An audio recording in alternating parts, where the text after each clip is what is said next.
Mr. Zuckerberg, in his written testimony, made the claim that Facebook is an American company with American values. Do any of the rest of you take a different view? That is to say that your companies don't embrace American values? It's great to see that none of you do.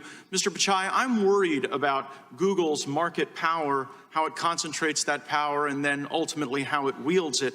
Project Maven was a collaboration between Google and the Department of Defense that Google pulled out of, citing ethical concerns, and you made the decision to pull out of that joint venture following receipt of a letter from thousands of your employees saying that Google should not be in the business of war. My question, Mr. Pichai, is did you weigh the input from your employees when making the decision to abandon that project with the United States military?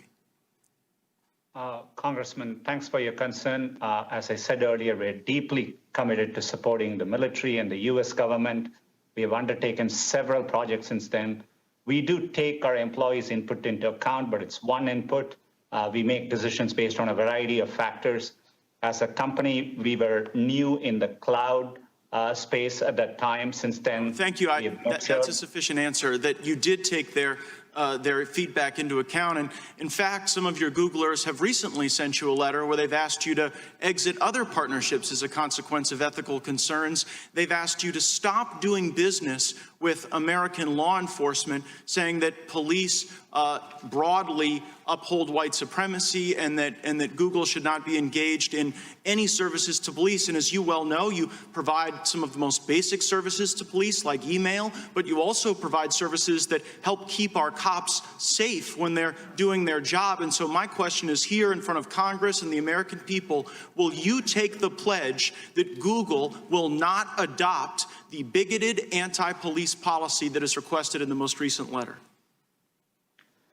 Congressman, we have a long track record of working with law enforcement when it is supported by due process and the law. We push back against overbroad requests. We are transparent about the requests we get, but we have a long history of following the law and cooperating with law enforcement. I understand the history. I'm asking about the future. To the law enforcement that are watching today, can they rest assured that under your leadership, Google will not adopt these bigoted anti-police policies?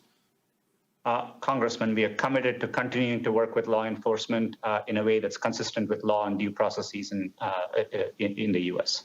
Well, I greatly appreciate that, and I know that will be very comforting to the police who utilize your services.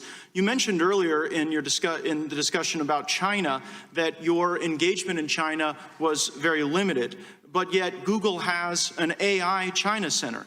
The Chinese Academy of Sciences has published a paper saying that enhanced the targeting capabilities of China's J-20 fighter aircraft. You collaborate with Chinese universities that take millions upon millions of dollars from the Chinese military. Matter of fact, one of your Googlers, Fifi Li, while under your employ, was cited in Chinese state media saying, "China is like a sleeping giant. When she wakes, she will tremble the world." The former Secretary of Defense, Mr. Shanahan, said that the lines have been blurred in China between commercial and military application. And as Mr. Buck cited, General Dunford says that your company is directly aiding the Chinese military. And Peter Thiel, who actually serves on Mr. Zuckerberg's board at Facebook, said that Google's activities with China are treasonous. He accused you of treason.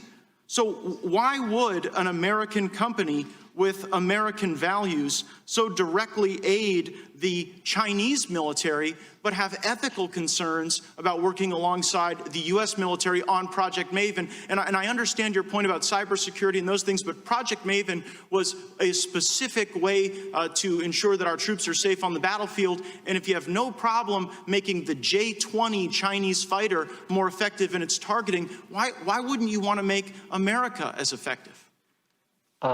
Congressman, with respect, we are not working with the Chinese military. It's absolutely false. I had a chance to meet with General Dunford personally. We have clarified what we do in China compared to our peers. It's very, very limited in nature. Our AI work in China is limited to a handful of people working on open source projects.